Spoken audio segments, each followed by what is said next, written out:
ನೋಡ್ ದೋಸ್ತ್, ನಾ ಹೇಳೋದು ಅರ್ಥ ಮಾಡ್ಕೋ. ಆಕಿ ಹೇಳ ಹೈ ಕ್ಲಾಸ್, ನೀ ಇದ್ದಿ ಮಿಡಲ್ ಕ್ಲಾಸ್. ಆಕಿ ಫ್ರೆಶ್ ಐತಾಳ, ಬಟ್ ಭೂಸಡಿಕೆ ನೀ ಹೇಳ್ತಿ ಅದು ಬಿ 2 ಕಿಲೋ. ಆಕಿಗೆ ನಿನಗ ಜಮೀನ್ ಆಸ್ಮಾನ್ ಫರಕ್ ಅದ. ಸುಮ್ಮನೆ ಆಕಿನ ಹಿಂದ್ ಬಿದ್ದು ಟೈಮ್ ವೇಸ್ಟ್ ಮಾಡ್ಕೊಳತಿ.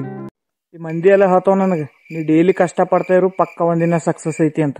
ಒಂದಿನ ಸಕ್ಸಸ್ ಆಗ ನೆಕ್ಸ್ಟ್ ಡೇ ಏನ್ ಮಾಡ್ಲಿ, ಬದ್ನಿಕೆ ಮಾರ್ಲಕ್ ಹೋಗ್ಲಿ. ಈ ಮಂದಿ ಎಲ್ಲ ಹೇಳ್ತಾವ ನನಗ, ನೀ ಗರೀಬ್ ಮಂದಿದೆಲ್ಲ ಹೆಲ್ಪ್ ಮಾಡು, ನೀ ಹಗ್ಲ ರಾತ್ರಿ ಸುಖದಾಗಿರ್ತಿ ಅಂತ. ಹಗಲ ರಾತ್ರಿ ಸುಖದಾಗಿದ್ರೆ ಸಾಯಂಕಾಲ ಏನ್ ಮಾಡ್ಲಿ, ಸೂಡ್ ಕಟ್ಲಕ್ ಹೋಗ್ಲಿ. ಅದಕ್ಕೆ ನಾ ಈ ಮಂದಿ ಮಾತೆಲ್ಲ ಹೇಳಿದ್ ಕೇಳಲ್ಲ. ನನಗೇನ್ ಅನಿಸ್ತು ಅದು ಮಾಡ್ತಾ. ನನಗೇನ್ ಅನಿಸ್ತದ ಅಂದ್ರ ಎಲ್ಲಕ್ಕಿಂತ ಬೆಸ್ಟ್ ಕೆಲಸ ಏನದ, ರೀಲ್ಸ್ ನೋಡೋದು, ರೀಲ್ಸ್ ಶೇರ್ ಮಾಡೋದು. ನೀವು ಅದೇ ಮಾಡ. ಗರ್ಲ್ ಫ್ರೆಂಡ್ ಇಲ್ಲ ಅಂತ ಹೇಳಿ ಬಡದಾಡ್ ಸಾಯ್ಲತ್ತಿದಲ್ಲ ನೀ. ಅದಕ್ಕೆ ನಮ್ ಇಡೀ ಬೀದರ್ ಜಿಲ್ಲೆ ಎಲ್ಲ ಹುಡ್ಕಾಡಿ ನಿನ್ ಸಲೆಂದು ಒಂದ್ ಪೂರಿ ಹುಡ್ಕೊಂಡ್ ಬಂದಿದ ನೋಡ. ನೋಡು, ನೀ ಹೂ ಅಂದ್ರ ನಾಳೆಗೆ ಮದುವೆ ಐತಾಳಂತ. ಹೆಂಗಳ ನೋಡಿ ಕಮೆಂಟ್ ಮಾಡಿ ಹೇಳು.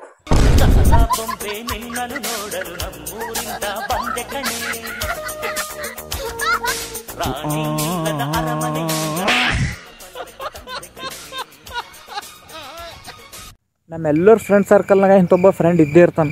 ನೋಡಕ್ಕೇನು ಸ್ವಾಮಿ ವಿವೇಕಾನಂದ ಅಪ್ಲಿ ಇರ್ತಾನ, ಬಟ್ ಅವ್ನು ಇನ್ಸ್ಟಾಗ್ರಾಮ್ ಓಪನ್ ಮಾಡಿ ನೋಡಿದ್ರು ಗೊತ್ತಿರ್ತದ ಇವ ಸ್ವಾಮಿ ವಿವೇಕಾನಂದ ಅಲ್ಲ, ನಿತ್ಯಾನಂದ ಬಾಬನ್ ಅಂತೇಳಿ. ಯಾಕಂದ್ರೆ ಪ್ರತಿಯೊಂದು ಹುಡುಗಿಗೆ ಫಾಲೋ ಮಾಡಿರ್ತಾನೆ ಇವ ಇನ್ಸ್ಟಾಗ್ರಾಮ್ನಾಗ. ನಿಂಬೆಲ್ಲಿ ಇಂಥ ಇದ್ರೆ ಟ್ಯಾಗ್ ಮಾಡ್ರಿ ನೀ.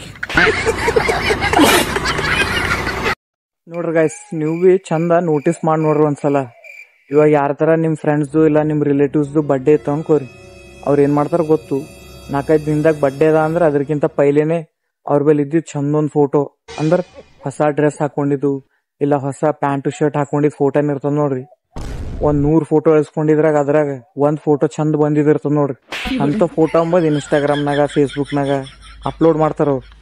ಯಾಕ ಗೊತ್ತು? ಯಾಕಂದ್ರೆ ನೀವು ಅದೇ ಫೋಟೋ ತೊಗೊಂಡು ಸ್ಟೇಟಸ್ದಾಗ ಸ್ಟೋರಿದಾಗ ಇಟ್ಟವ್ರಿಗೆ ವಿಶ್ ಮಾಡ್ಬೇಕಂತ ಹೇಳಿ. ಮತ್ತೇನ್ರಿ ದೊಡ್ಡ ಮಂದಿ, ನಮ್ಗೆ ಯಾಕೋ ಕಾಲು ಮೆಸೇಜ್ ಏನು ಮಾಡಲ್ಲ ಹೋಗಿರಿ. ನಮ್ಗೆ ಯಾಕೆ ಮಾಡ್ತೀರಿ ಬಿಡ್ರಿ, ದೊಡ್ಡ ಮಂದಿ ಆಗಿರಿ ಈಗ ನೀವು, ನಡೀತದ. ನೋಡ್ ದೋಸ್ತ್, ನಿನ್ ಲೈಫು ಭಾಳ ಕಾಸ್ಟ್ಲಿ ಅದ. ಯಾರಿಗ್ ಬಿ ಹಾಳು ಮಾಡಕ ಚಾನ್ಸ್ ಕೊಡ್ಬೇಡ. ಯಾಕಂದ್ರೆ ನಿನ್ ಲೈಫ್ ಅದ, ನೀನೇ ಹಾಳು ಮಾಡ್ಕೋ.